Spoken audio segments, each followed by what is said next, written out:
তার জন্যই এসআইআর এর প্রয়োজন। আমরা we are waiting for it, এবং এসআইআর করতে হবে, হওয়া উচিত, হবেও। এসআইআর নতুন কিছু নয়।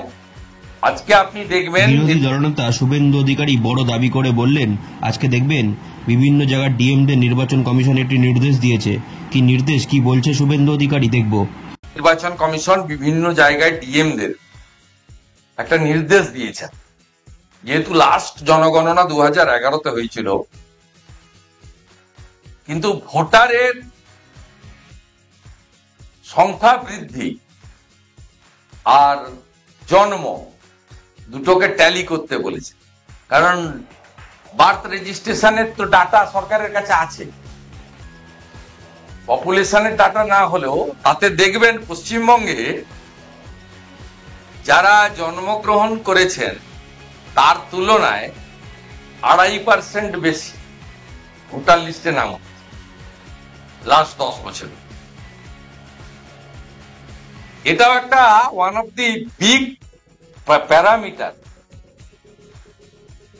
যেহেতু 11 সেন্সাসের পরে কোনো সেন্সাস হয়নি, ভোটার লিস্ট হয়েছে বারে বারে।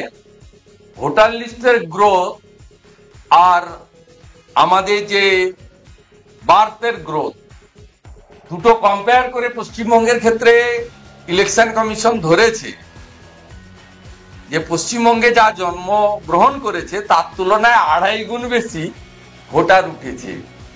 এরা কারা?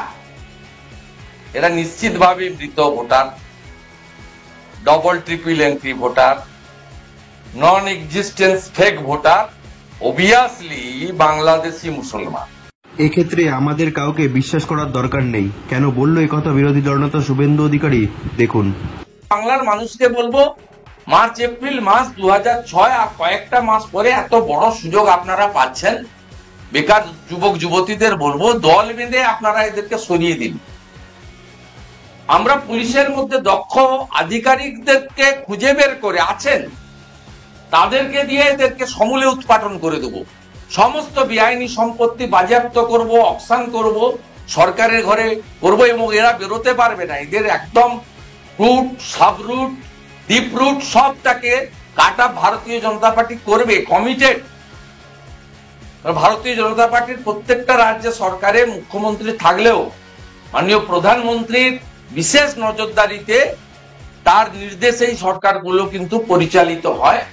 এক্ষেত্রে আমাদের কাউকে বিশ্বাস করার দরকার নেই, নরেন্দ্র মোদীজিকে বিশ্বাস করুন।